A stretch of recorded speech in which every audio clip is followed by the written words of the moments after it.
अस्सलामुअलैकुम, मैं हूं सहर और आप लोग देख रहे हैं कुकिंग विद सहर यूट्यूब चैनल। उम्मीद करती हूं आप सब लोग खैरियत से होंगे। अल्लाह ताला आप सबको अपने घरों में खैर आबाद रखे, आमीन। मैं आज यहाँ पे बनाऊंगी चिकन वेजिटेबल मैकरोनी, जो कि बहुत ही मज़े की बनती है। मैंने ली थी 1 पाव चिकन, उसको मैंने 3 कप पानी में बॉईल कर लिया। बॉईल करने के बाद 1 कप यखनी इस तरीके से मैंने बचा ली और चिकन को मैंने इस तरीके से श्रेड कर लिया। यहाँ पे मैंने हरी प्याज ली, उसका सफ़ेद वाला हिस्सा इस तरीके से मैंने यहाँ पे स्लाइस कर लिया है। 1 मीडियम साइज़ का टमाटर लिया है मैंने। 1 पाव शिमला मिर्च ली है मैंने और उसको इस तरह स्लाइस में काट लिया है।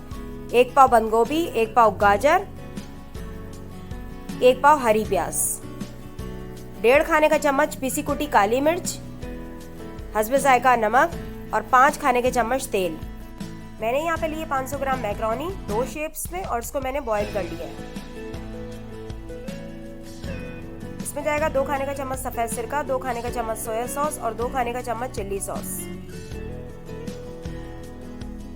मैकरोनी को बॉईल करते हुए मैंने इसमें डाला है 1 खाने का चम्मच ऑयल, 1 खाने का चम्मच नमक और इसको मैंने बॉईल कर लिया।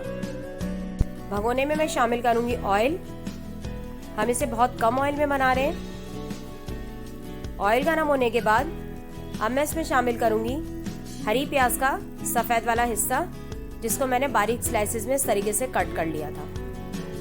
आप इस रेसिपी को रमज़ान में ज़रूर ट्राई करें। ये बेहद मज़ेदार बनती है और बहुत झटपट तैयार हो जाती है।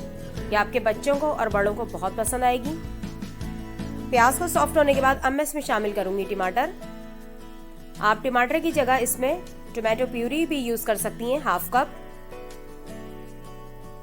अब मैं इसमें शामिल करूंगी चिकन की यखनी। चिकन की यखनी को शामिल करने के बाद मैं इसको अच्छे से मिक्स कर लूंगी और अब मैं इसको यहाँ पे कवर करके करीब 1 मिनट के लिए पकने के लिए रख दूंगी, तब तक हमारा टमाटर सॉफ्ट हो जाए। ये देखिए हमारे टमाटर बिल्कुल सॉफ्ट हो गए। अब मैं इसको स्पैचुला की मदद से इस तरीके से प्रेस करूंगी तो हमारे टमाटर का छिलका बिल्कुल अलग हो जाएगा। अब मैं इसको इस तरीके से एक कांटे की मदद से बिल्कुल अलग कर दूंगी। ये देखें टमाटर का बिल्कुल अच्छा सा पेस्ट सा बन गया है। यहाँ पे टमाटर शामिल करने से हमारी मैकरोनी में एक अच्छा सा फ्लेवर आएगा और बहुत मज़ेदार सी बनेगी हमारी मैकरोनी। अब मैं इसमें शामिल करूंगी बॉईल की हुई चिकन। अब मैं इसमें शामिल करूंगी बारीक कटी हुई बंद गोभी और बारीक कटी हुई गाजर। गाजर को देखें मैंने इस तरीके से बिल्कुल बारीक बारीक स्लाइसेस में काट लिया है। हम इसमें सब्जियां अपनी मर्जी के मुताबिक कम या ज़्यादा कर सकते हैं। मैं हमेशा सब्जियों का इस्तेमाल मैकरोनी या स्पैगेटी में ज़्यादा करती हूँ। आपको पता है आजकल के बच्चे सब्जियां बिल्कुल नहीं खाते। हम इस तरीके से मैकरोनी या स्पैगेटी में सब्जियां ज़्यादा डाल के बच्चों को आसानी तौर पे खिला सकते हैं। अब मैं इसमें शामिल कर रही हूँ सोया सॉस,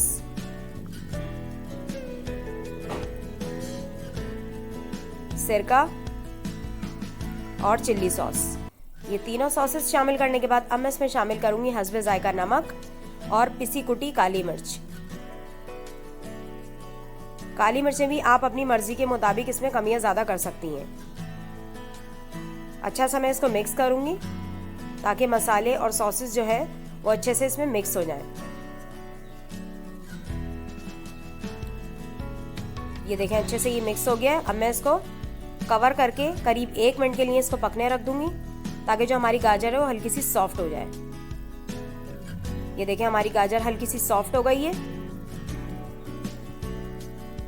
अब मैं इसमें शामिल कर रही हूँ बाकी की सब्जियां जैसे हरी प्याज और शिमला मिर्च। आप इसमें मटर भी शामिल कर सकती हैं। अब मैं इसको अच्छा सा मिक्स करूंगी।